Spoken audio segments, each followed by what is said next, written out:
Have you ever woken up on a quiet morning, feeling something gently stir in your chest, as if someone was softly calling your name? Not with words, but with a feeling so hard to describe, warm and sacred, yet a little frightening because you cannot understand where it comes from. It is not like worry or joy, but like a distant memory being awakened. A memory of yourself, a deeper, truer, older version than the name you carry now. People call those who feel this the chosen ones. But being chosen does not mean being better than others. It means being awakened first. Like in a dark room, someone lights the first candle. That candle does not feel proud of its light. It simply knows that its flame will help the others find their way to burn. The chosen ones are like that. Awakened souls who remember what the world has forgotten. That every human being carries a fragment of God's light within. I do not know if you believe in destiny, but I believe that nothing is random. No meeting, no event happens without meaning. Everything is delicately arranged so that you reach the right place, meet the right people, and learn the right lessons your soul needs. Just like rivers that seem to flow aimlessly, yet all find their way to the same sea. When you begin to see this, life changes quietly but deeply. You start to notice small signs, a number that keeps repeating, a random sentence that makes your heart tremble, or a dream you cannot forget. Everything is a gentle message from the higher realm, whispering, "It is time." Someone once asked me, "How do I know if I am one of the chosen?" I usually smile and say, if you have ever felt different, if you have ever felt lost in the crowd, yet still believed that something greater is guiding you, then maybe you already are. Because that feeling is not your imagination. It is the voice of your soul calling from the place you once belonged. Psalm 25:14 says, "The Lord confides in those who fear Him." That verse is not about fear, but reverence. That quiet awareness that something greater exists and you want to listen. When you begin to listen, doors start to open. Not the doors of the world, but the doors within. I used to think that a chosen one must be someone extraordinary, blessed with special powers, or a clear mission like in the movies. But the further I went, the more I understood. Sometimes being chosen simply means being given the chance to see deeper, truer, and yes, to feel more pain. Because to walk this path, you must not only see the light, but also learn how to walk through the darkness. For light means nothing if it has never shone into the darkest places. Just as a seed can only sprout when buried deep in the soil. Maybe the times you fell, the times you thought you were lost, were the very moments when God planted the first seed of your awakening. The chosen do not escape pain, but they learn to listen to its meaning. When something inside you begins to shift, when you no longer feel fulfilled by shallow things, when you care less about what others think and feel drawn to seek truth instead, that is when the seed begins to grow. You are not alone. Every chosen soul passes through such a moment when they feel like they have lost everything, yet gained it all. I remember a friend once told me that when she lost her job, her relationship, and felt empty, she would just sit by the window for hours, staring into nothingness. But in that silence, she heard a clear voice within, "I am here."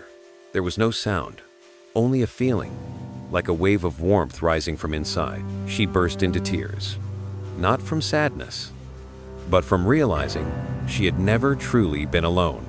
I think that was her awakening, the moment her soul understood that everything had happened, not to break her, but to open her. The chosen ones often carry deep wounds, because only those who have walked through darkness can truly understand the pain of others. And those same wounds, when healed with love, become the cracks where the light seeps through. God does not choose perfect people. He chooses those willing to let their hearts soften, so the light can pass through. If you are hearing these words and something inside you stirs, do not dismiss it. It may not be a fleeting feeling. It may be the call meant for you. Because every great journey begins with a small trembling, a moment when you know you are no longer the same. The chosen one is not defined by title or achievement, but by the state of the heart.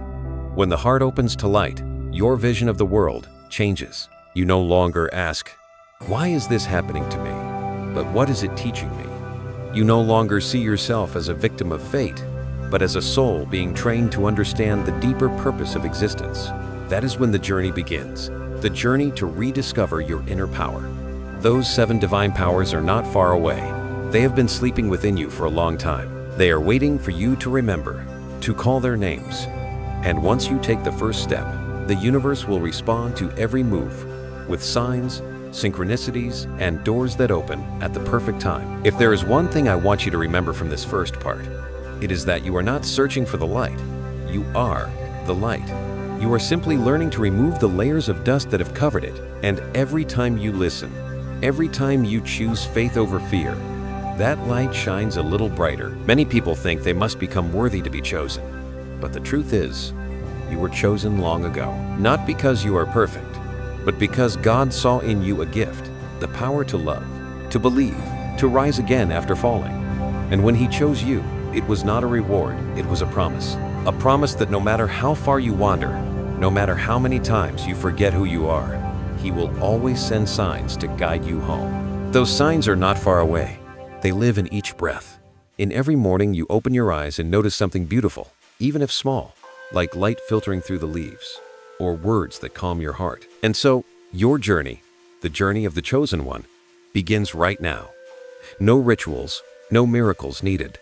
Only a whisper in your heart saying, I am ready. Because when the soul speaks those words, the entire universe listens. That is the beginning of the 7 sacred powers. And in the silence between 2 breaths, the first light begins to rise. For a long time, I thought that to truly see meant to open my eyes wide, to observe carefully, to analyze deeply. But life taught me that sometimes we must close our eyes to truly see. Because the most important things do not appear in form, they are felt. That is when the first power, the vision of clarity, begins to awaken in the soul of the chosen one. When this power is awakened, you will notice something strange. What others see as coincidence, you feel has meaning. A brief meeting, an accidental sentence, even a moment of silence between 2 people, all carry a message. You begin to hear what others do not say, to see what the eyes cannot see, not because you are guessing well, but because your soul has become clear enough to reflect the light of truth. Some call it intuition, some call it enlightenment. I simply call it the eyes of the soul. For the soul has its own vision, and it does not see through the retina, but through faith. It recognizes truth through vibration, through the frequency of authenticity. When someone lies, even if their words are smooth, your heart feels the crack. When someone carries kindness, you feel peace radiate from them like a soft breeze, and you know this gift is not meant to judge, but to understand. When you can see the essence, you stop hating. You realize that behind every wrong action is a soul in pain, afraid, or lost. The Psalms 119 to 105 says, Your word is a lamp to my feet and a light to my path.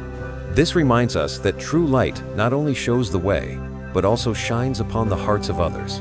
The chosen ones do not use their light to criticize, but to guide. I remember once, a friend came to me and said she did not understand why she kept choosing the wrong people again and again.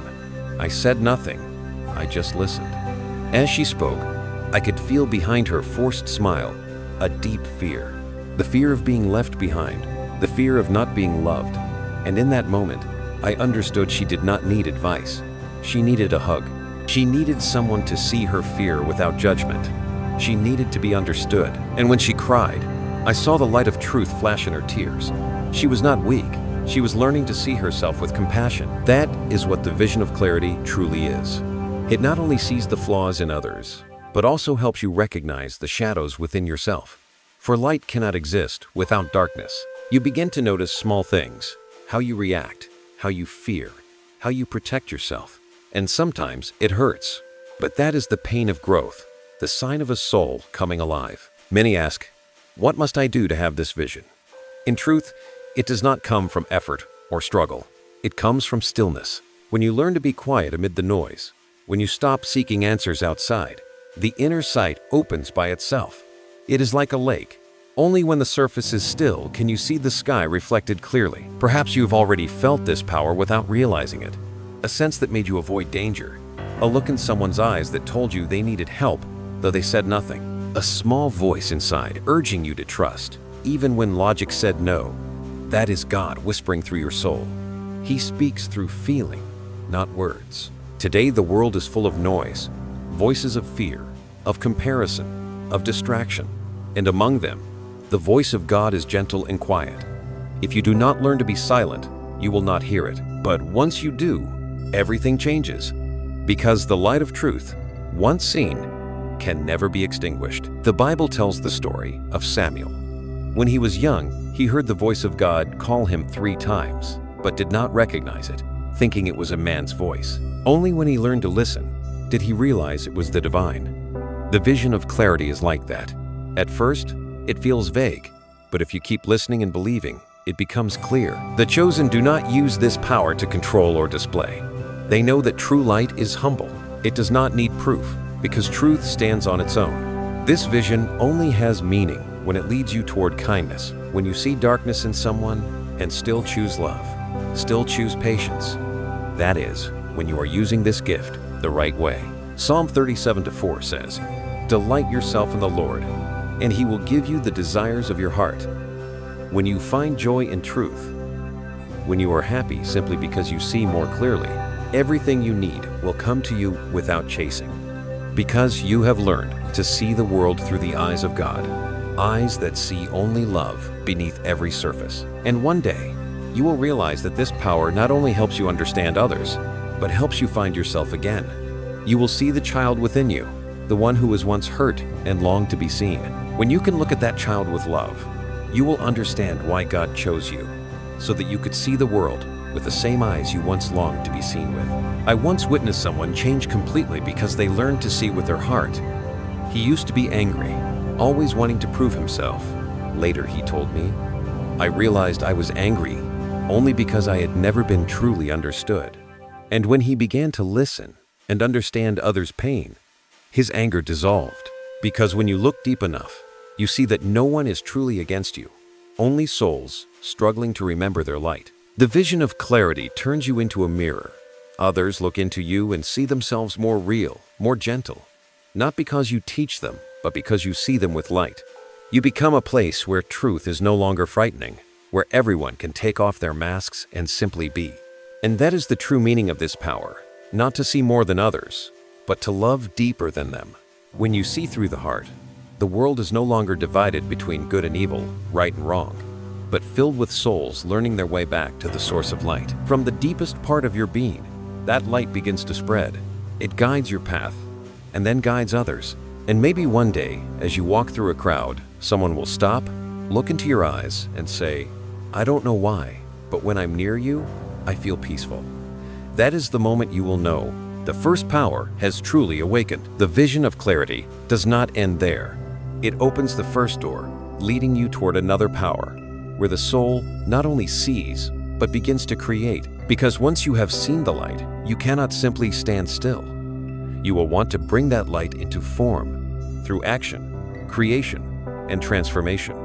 And that is where the next journey begins. Something very strange happens when a person begins to see more clearly. They can no longer stay still. Because once light shines into the mind, it always wants to move, to express, to become something tangible. And so, the chosen one steps into the second power, the sacred power of creation. Creation here is not only painting, music, or poetry. It is not confined to the frame of art. It is the living breath of the soul. Whenever you allow light to pass through you and touch the world, you are creating. When you choose to speak a kind word instead of staying silent, that is creation. When you turn pain into wisdom, that too is creation. When you see beauty in an ordinary afternoon and let your heart feel gratitude, in that very moment, you are painting a picture only God can fully see. The chosen understand that creation does not come from the ego, but from connection. The more humble they are, the stronger the flow becomes.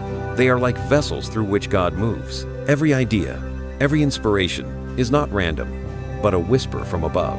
And when they act, they are not just working, they are praying with their hands. Psalm 37:4 says, "Delight yourself in the Lord, and He will give you the desires of your heart." This is not only about dreams, but about the state of your soul. When you find joy in His presence, every act of creation becomes a reflection of love. You no longer create to be recognized, but to serve. You no longer try to prove, but simply to share. I remember meeting a woman who lived in a small house on a hillside. She grew flowers, baked bread, and taught the children in her village to read the Bible. Everything she did was simple, yet it radiated a special energy. When I asked her why she was always so peaceful, She smiled and said, "Because I do everything as if I were doing it for God." I thought that was the perfect example of sacred creation, because when you act from love, whatever you create, no matter how small, carries eternal light. This power also makes you braver, because creation always comes with risk, the risk of being misunderstood, criticized, or rejected. But the chosen know that if they do not express the light within, it will fade. They understand that the gift is not meant to be hidden, but shared. And through that sharing, they are nourished. I once knew a man considered a failure. He lost his job, his faith, and lived in isolation. One day, he began keeping a journal, just to speak with himself. He wrote every day, showing it to no one. But over time, those pages became the place where he found light again. Years later, his writings were published as a book that helped thousands in despair. When I asked what made him keep writing, even when no one was reading, he said, "Because I felt God was writing with me." That is the spirit of sacred creation, when you allow God to co-create with you. In that state, results no longer matter, only presence does.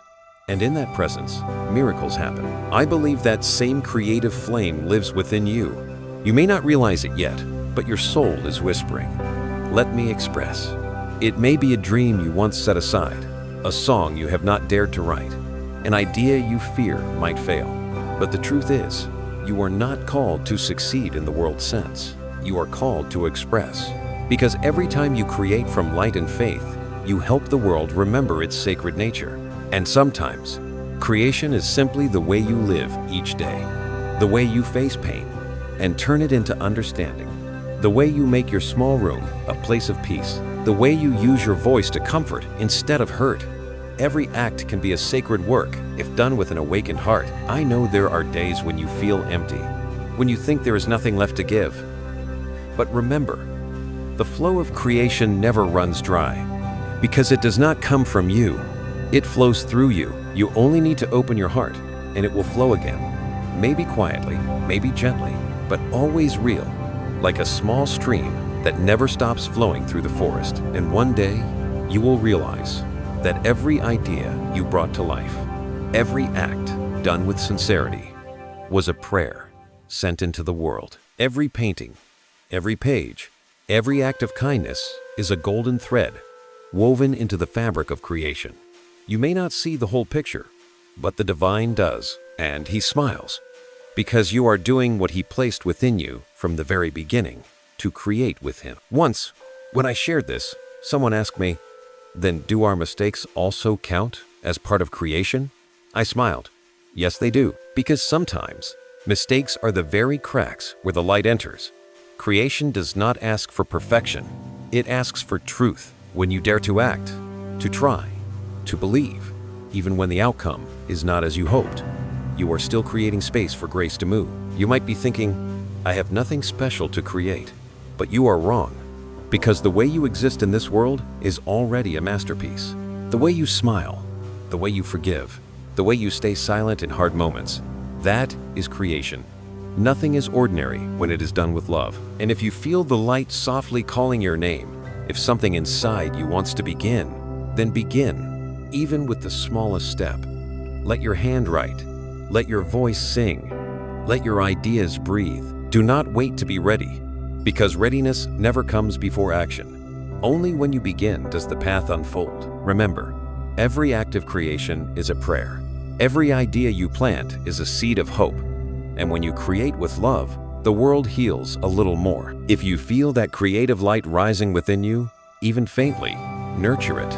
Share what you create, because as you share, the light spreads. I invite you to pause for a moment, take a deep breath, and ask yourself, if today were the first day I could create with God, what would I bring into the world? Let that question stay with you. You do not need to answer it now, because sometimes, when you simply open your heart, the answer comes on its own. Maybe through a small idea, a passing inspiration, or a whisper in the wind. And when it comes, you will know. You will feel warmth spreading through your body, like a gentle confirmation saying, "Yes, this is your path." And from that moment on, you are no longer just the one who sees, but the one who creates.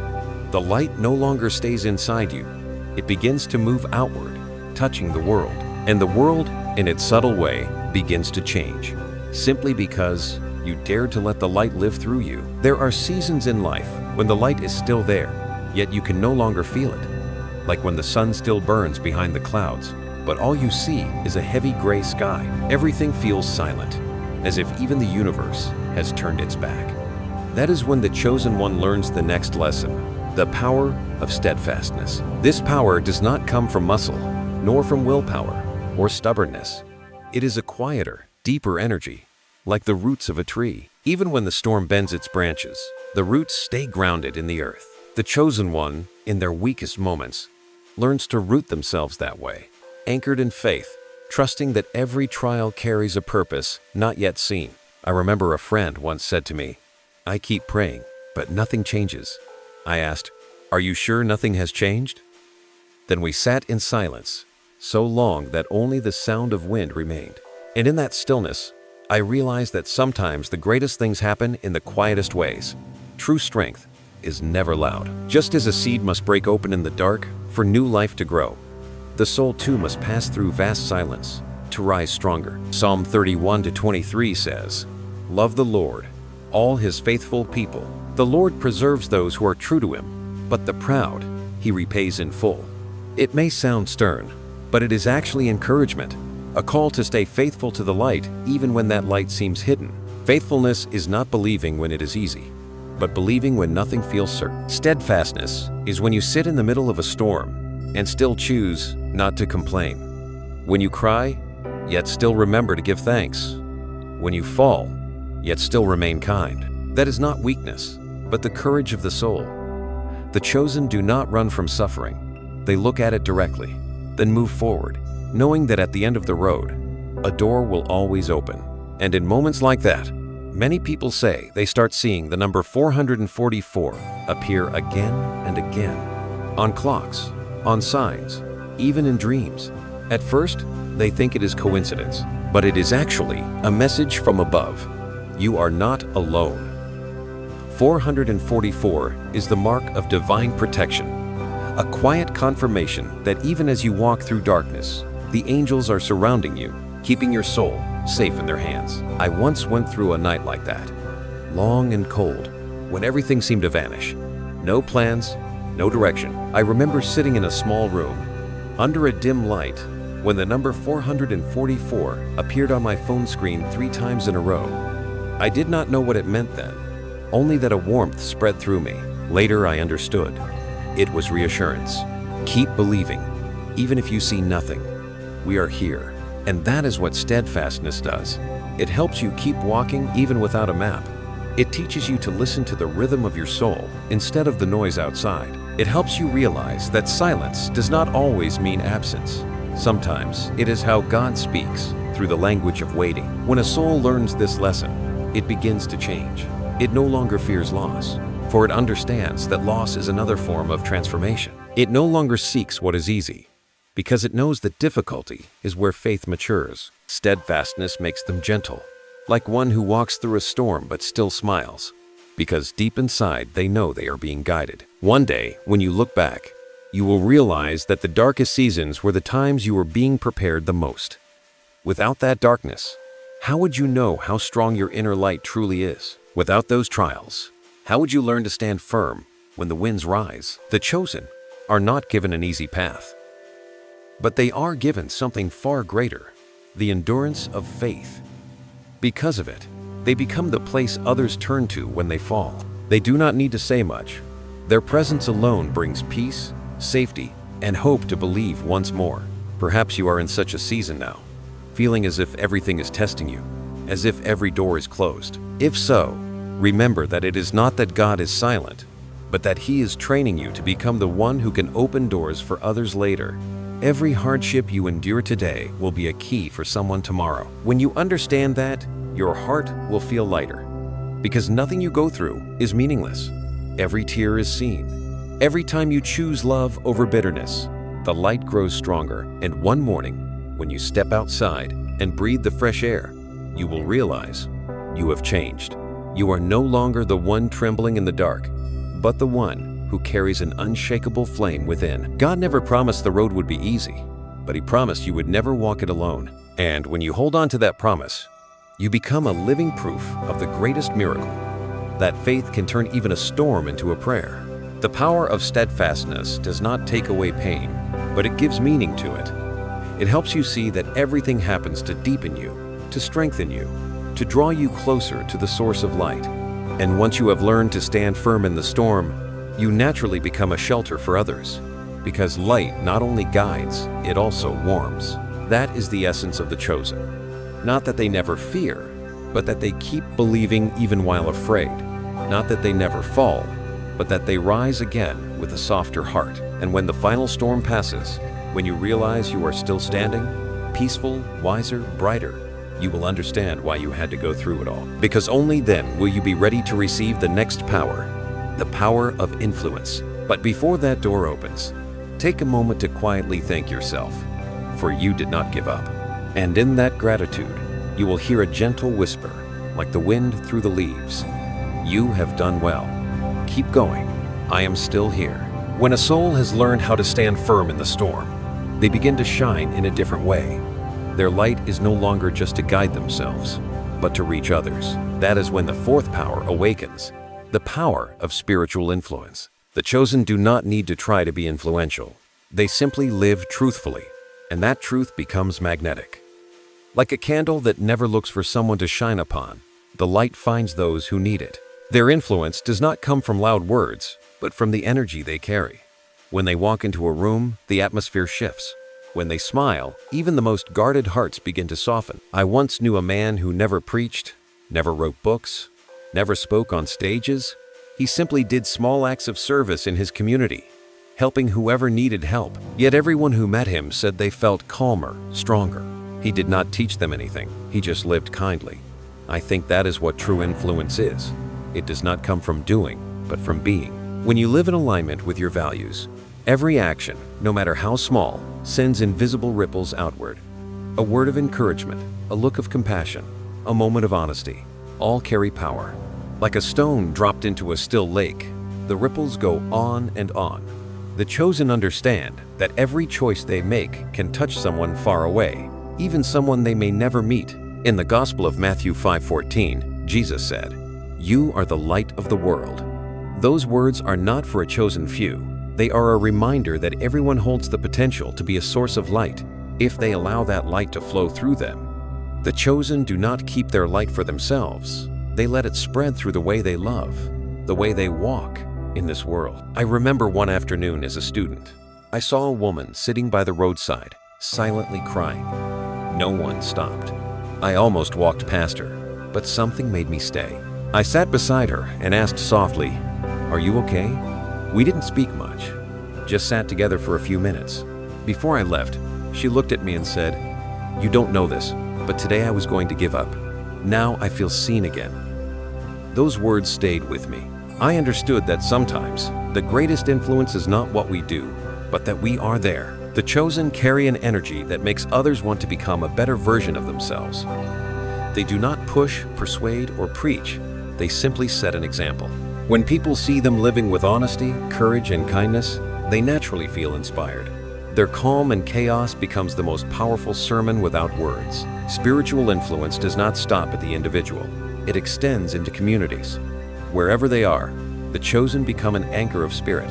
In times of conflict, they are the ones who bring peace, not victory. In times of crisis, they remind others that hope still exists. They act not for recognition, but because of a quiet calling in their hearts, the call to serve. And as they begin to share this influence, something remarkable happens. The world around them changes. A small circle of people starts living more honestly, more compassionately. From that circle, a larger wave grows. The influence of the chosen is not like a sudden flame, but like dawn spreading slowly, steadily, unstoppable. The Bible says, "Those who sow in tears will reap with joy." Psalm 126:5. The chosen understand this deeply because they once sowed through their own pain. The wounds that once broke them have now become living proof that light always triumphs over darkness. And that is what makes their influence so real. It is not taught, it is lived. Someone once asked me, "How do I know if I have influence?"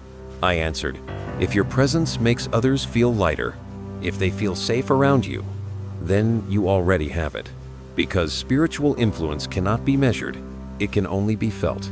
It is not loud or flashy, but it softens even the hardest corners of the human heart. When you live with this power, you begin to see that every small act can be a prayer, a compassionate glance, a kind word, a moment of patience when someone lashes out. All are ways light moves through you. And when many live this way, the world changes not through force, but through love that spreads quietly. The chosen know that their influence is not power, but responsibility. For the brighter the light, the greater the test of shadow. There will be times they are misunderstood or hurt, yet they keep loving, because they know their work is not to win, but to illuminate. And perhaps, as you hear these words, you feel a stirring inside a desire to live more beautifully, more kindly, to become someone who gives others hope.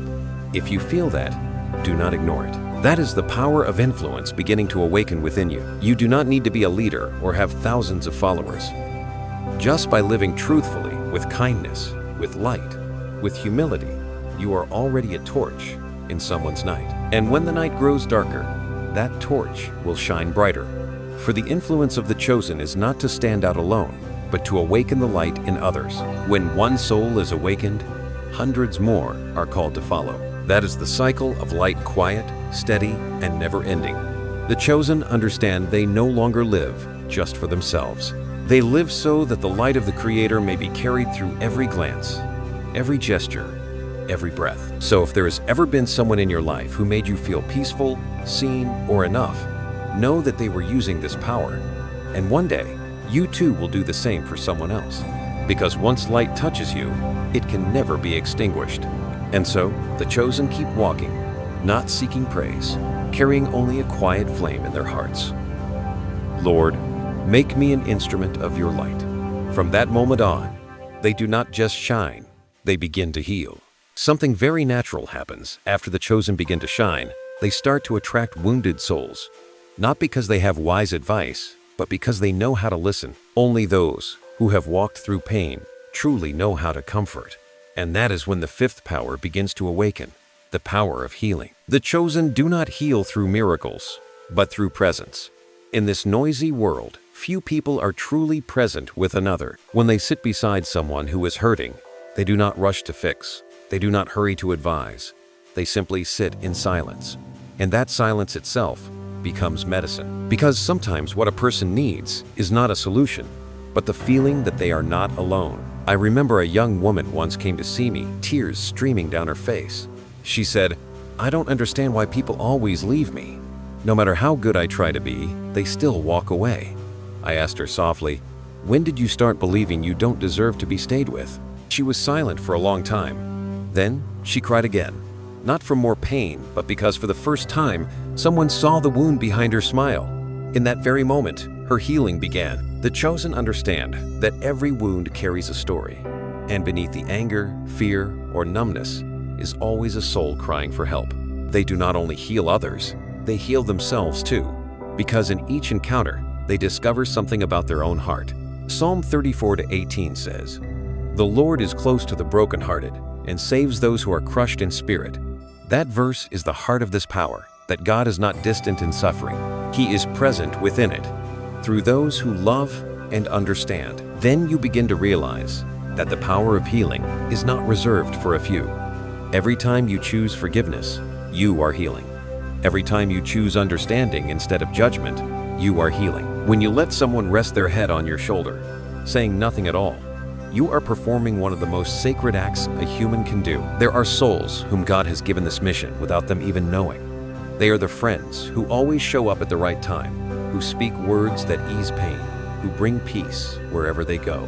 They do not need the title healer, but the light in them draws others near. This power does not only move outward. Sometimes, the chosen must learn to use it for themselves.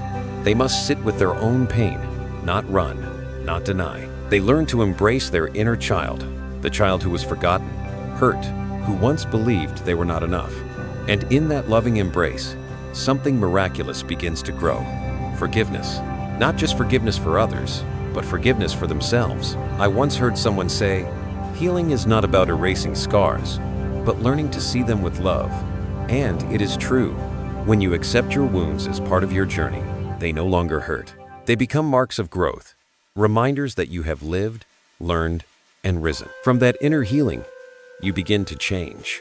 Your voice softens, your gaze becomes gentler, your heart expands. You start to see beauty even in what once broke you, because you understand that without those experiences, you would never have become who you are today. The power of healing is simply another form of love.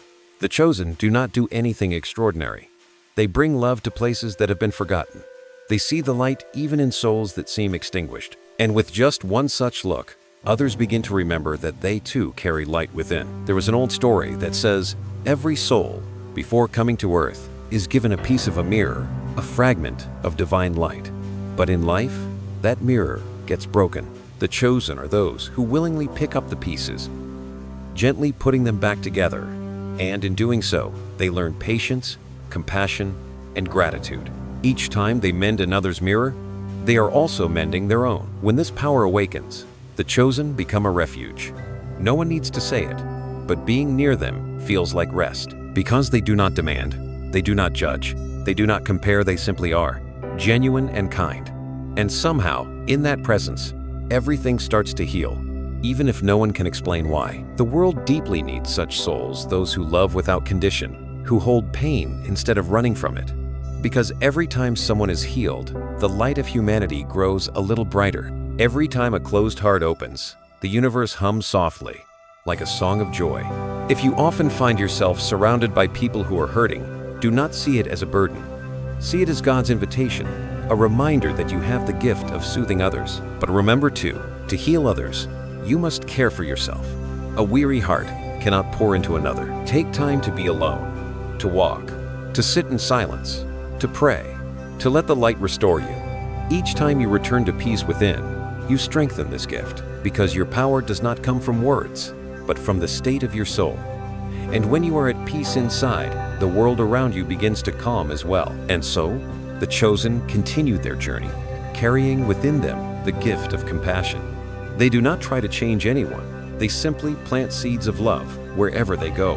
And those seeds quietly grow in hearts, in families, in communities, in the world. For that is the nature of the healing power. Gentle, steady, and profound. It is the hand of God, touching through human hearts to mend what was broken. And those who accept this power become part of the miracle itself. The chosen never know how many they have healed, because they do not count. They only know that every time they love, they feel peace.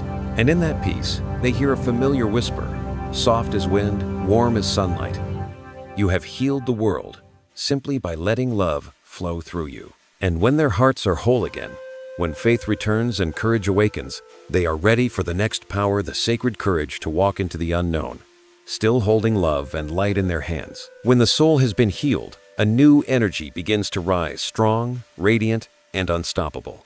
It is sacred courage, not the courage of a conqueror, but the courage of one who kneels before truth. The courage to live in the light, even when the world chooses darkness. The chosen are not born to settle. The light within them keeps urging them forward, even when they cannot see the way. They understand that courage is not the absence of fear. It is walking with fear, heart still open. And in the moment they dare to step, the universe begins to move. I once met a man who had lived in fear for many years. He worked a job he hated, stayed silent in the face of wrong, all to feel safe. One day he said, "I can't live like this anymore. I feel like I'm fading away." So he left everything behind and started over. It was not easy. He lost his job, his friends, his sense of security, but in return, he found himself. "I've never felt this alive," he told me. That was the moment he became truly chosen, not because someone named him so, but because he dared to be honest with his soul. Sacred courage is the journey of an honest heart. It asks you to choose light every day, even when that choice makes you lonely. Yet in that loneliness, God is present whispering, "I am here." The Bible in Joshua 1-9 reminds us, "Be strong and courageous. Do not be afraid or discouraged, for the Lord your God will be with you wherever you go." That verse is not just advice, it is a promise. The chosen live by that promise. They know that courage is not reckless action, but deep obedience. They move forward, not because they are certain, but because they trust. And every time they choose what is right, even in small ways, the universe shifts a little more toward the light. I have seen that kind of courage in the simplest moments. A mother forgiving the one who hurt her child. A child saying words of love before it's too late. A young person refusing false values to stay true to their soul. None of them carried swords, yet all were warriors, warriors of light. And often, when they step out of their comfort zone, a sign appears, the number 555. It is not coincidence, but a sacred seal of transformation. It signals that a new chapter is unfolding, that the soul is ready to leave the old and rise into a higher frequency. When they see this number repeating, the chosen know they are not lost. It is a confirmation that the changes ahead are not to destroy, but to liberate. I once saw that number on an ordinary day. I was afraid, standing between two paths, one safe and familiar, the other uncertain. I looked at the clock. 5:55. My heart trembled. I didn't understand it fully, but I knew it meant something. It's time to change. I chose to step forward, and only after I did, I understood 555 was not just a number, it was a calling. Trust. You are ready.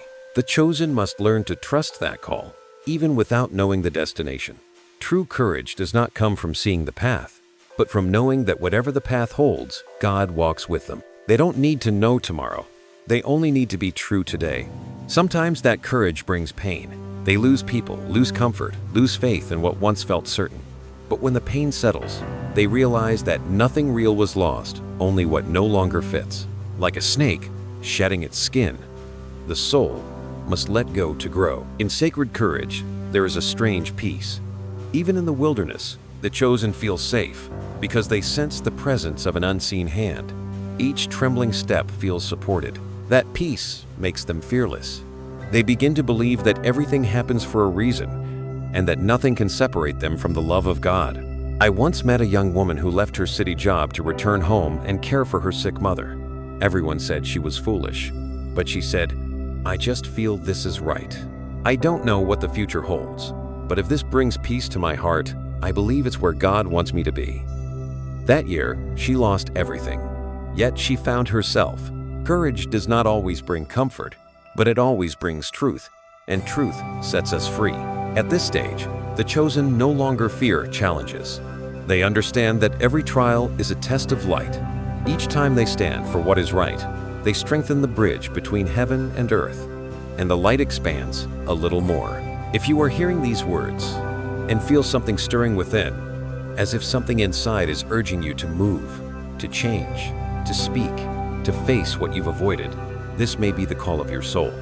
Listen to it. Dare to live fully in the truth of your heart, even if it's just one small step, because every act of courage, even the quietest, has the power to create great waves. One soul living truthfully can inspire hundreds of others, and so, the light spreads not through miracles, but through your authenticity. Sacred courage is not only facing the world, but facing yourself, the parts you hide, the fears you avoid. When you embrace them with light, they stop being burdens and become doors, doors that lead to freedom. Then the chosen realize that courage is not a single act, but a way of life. It is the daily decision to choose love over fear, to rise, even with trembling legs, and say, "I believe." For when the soul has learned to believe, nothing can stop it. And in that courage, they begin to touch the greatest power of all divine love, the very source of all light in the universe. When the chosen have walked through fear, learned to stand in the storm, to forgive, and to be brave, they arrive at the final power, divine love. Not the love of possession, not fleeting emotion, but the original love, the love from which the universe was born and to which every soul longs to return. This love has no conditions. It does not say, "I love you," it simply says, "I love you because you are." It is the kind of love that sees light in others, even when they cannot see it in themselves. When you touch this power, you no longer love with your own heart, but with the heart of God. I remember someone once asked me, "How can I love those who have hurt me?" I stayed silent for a moment, then said, "Because when you look deep enough, you see that they are only souls in pain." The chosen understand this. They forgive not because the other deserves it, but because they no longer wish to carry the weight of hatred. For them, forgiveness is freedom. The Bible says in 1 John 4-8, God is love. Just 3 simple words, yet they hold the essence of all that is sacred. When the chosen begin to understand this, not with the mind, but with the heart, the world around them changes. They stop dividing people into good and bad. They start to see that everything joy or sorrow, gain or loss, is but a different face of the same source. Love longing to be remembered. One day, as I walked down an old street, I saw a boy sitting by the roadside, holding a small injured dog. No one stopped, but the boy's eyes were full of tenderness, as if in that moment, the whole world was contained in that tiny creature. Watching him, a voice rose in my heart, clear and quiet. That is me. I understood. God's love is not only in heaven, it is right here, in small acts of compassion, a look of empathy, a hand reaching out, a heart that aches when another suffers. These are proof that He still loves the world through us. When the chosen reach this stage, they no longer search for love, for they are love. Every breath they take is an act of giving, every word a prayer. They begin to understand that they did not come to the world to be loved, but to become love itself. And in that realization, they feel no lack. They no longer seek to be filled, for they overflow, and from that fullness, they give freely, without effort, without expectation. Divine love allows them to see the world with new eyes. They see God in a drop of water, in a child's laughter, in the wrinkled hands of the elderly, even in the cracks within humanity. Everything becomes sacred because all is part of that eternal love. When they look at others with this vision, something miraculous happens. Those people begin to change, not because they are persuaded, but because they are truly seen not through their flaws, but through their souls. And when a soul is seen, it naturally begins to bloom. Wherever the chosen carry this love, warmth follows. They do not need to say, love one another. They only need to be present. When someone is near them, they feel calmer, gentler, more kind. That is the power of divine love, the purest energy in existence, indestructible and ever-expanding as it is shared. I once knew a man who lost everything: his family, his job, his faith. Yet instead of bitterness, he began helping the homeless. When I asked why, he said, "Because I have nothing left to give except my heart."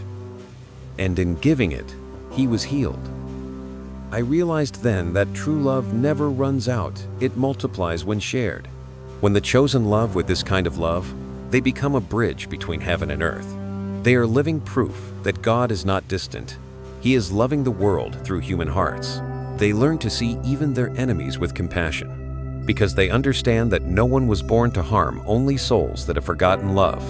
Their mission is to remind, not by preaching, but by living. Divine love is the greatest of all powers, for it is the foundation of every other one. The vision that sees clearly, the creativity, the steadfastness, the influence, the healing, the courage, all are different expressions of love seeking to reveal itself. And now, as the chosen understand this, they see that every path leads to the same destination, to return home to love.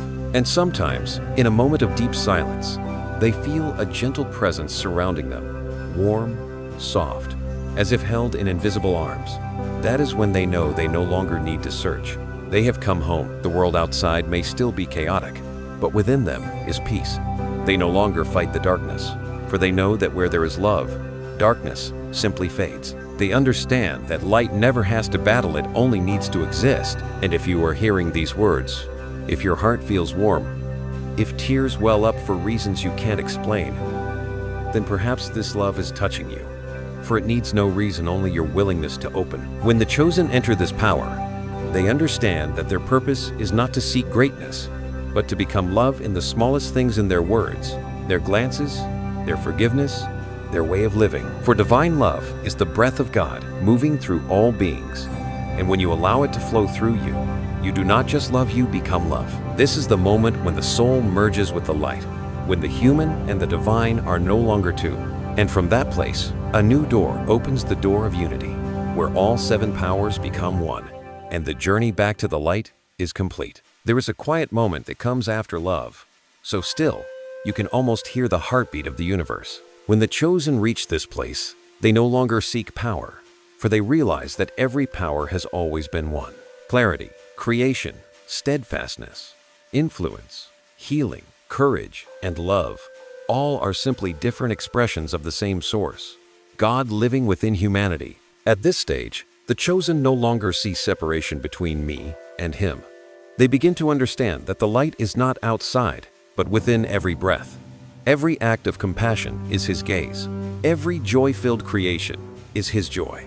Every act of forgiveness, healing, or faith is God moving through them. One early morning, before the sun had fully risen, the chosen stood in the midst of nature and suddenly felt everything come alive. The grass swaying gently, the wind brushing their skin, birds singing in the distance.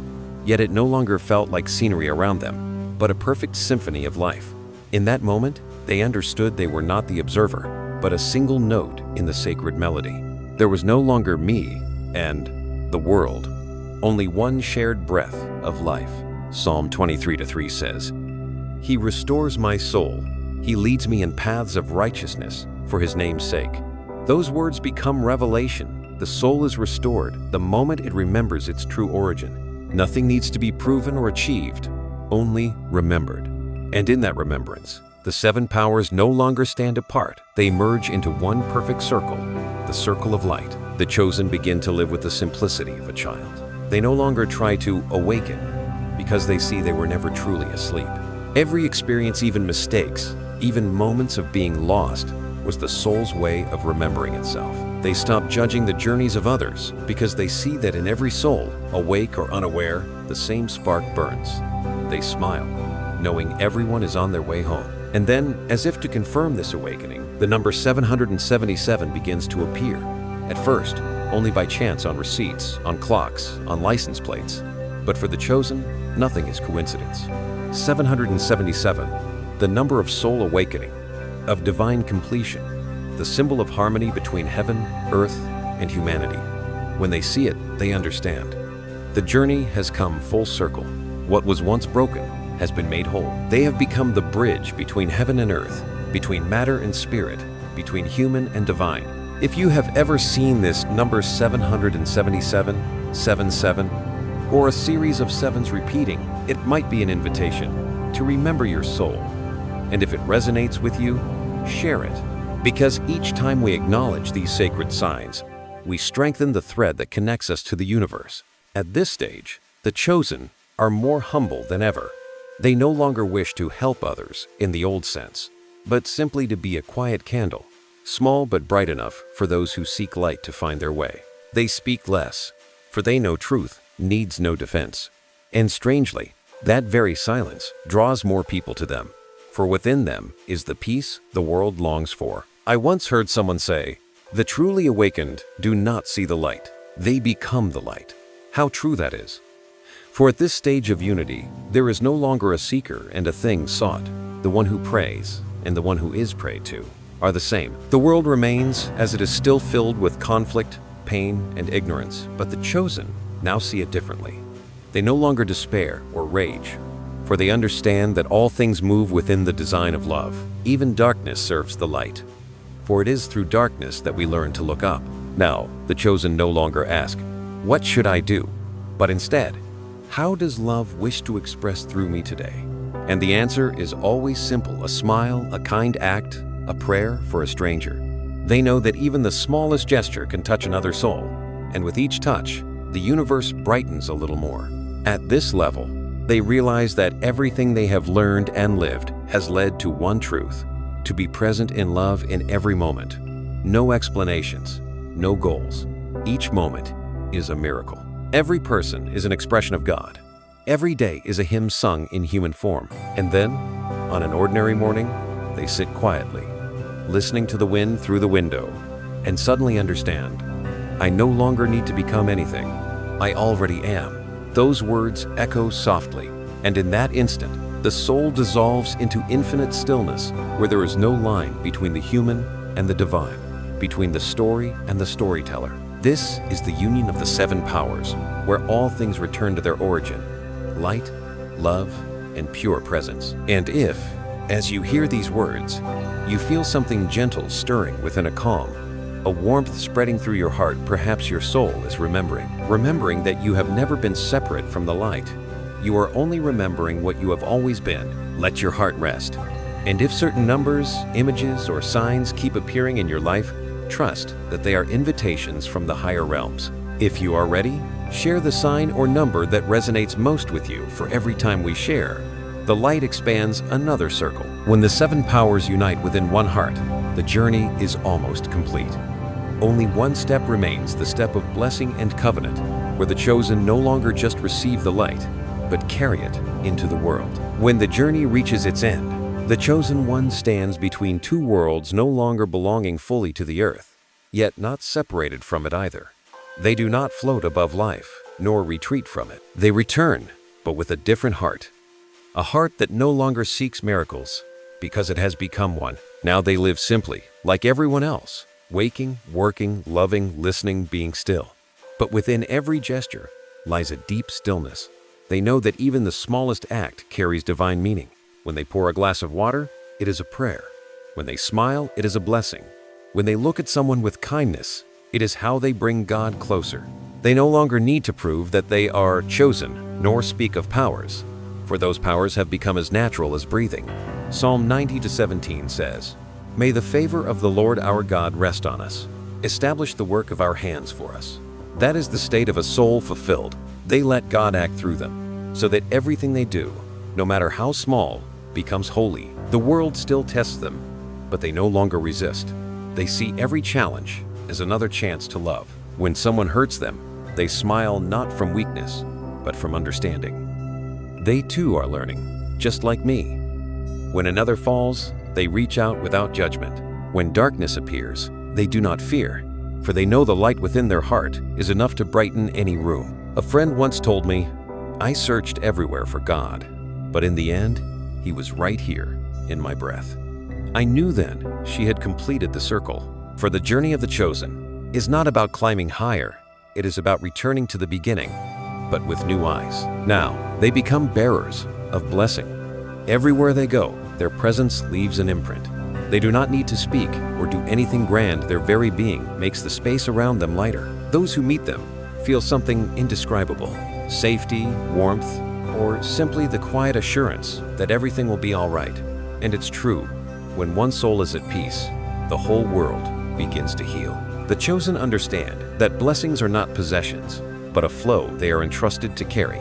They do not own the light, they simply keep it alive. And each morning, as sunlight spills through the window, they whisper, "Lord, make me an instrument of your love." Sometimes they still cry, not from pain, but from tenderness. Whenever they witness another soul awaken, whenever someone realizes they are worthy of love, their tears fall tears of grace. They know that God's love was never absent. It is only now that hearts are beginning to remember. They also know the journey never truly ends. Each day is a new chapter, each soul a verse in the greater story. They no longer strive to be perfect. They simply live each moment fully, as one note in the sacred symphony of existence. If you are hearing these words, perhaps your soul has walked a long way. Perhaps you have known loss, pain, and confusion. But believe this, no step of yours was ever wasted.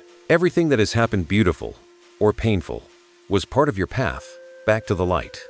And today, the fact that you are listening is a sign that this light is rising within you. Pause for a moment. Close your eyes. Breathe deeply. Feel your heart beating. Each beat is a reminder you are still here, still loved, still being guided. Whether you believe it or not, God has never left your side. He has been walking with you from the very beginning. The chosen are not special people. They are simply those who dare to open their hearts, who choose to listen instead of judge, who slow down enough to see the sacred in every breath. And if today your heart feels softer, if a small light flickers inside you, then perhaps you are one of them. Keep walking slowly, fearlessly. Let love lead you. Let light be your lamp. Let faith be your wings. As you do, you become part of something greater than yourself, the awakening of humanity. For in the journey of every soul, there comes a day when we all remember this. We were never separate from the light. We were only learning how to see it within ourselves, within others, within every moment of life.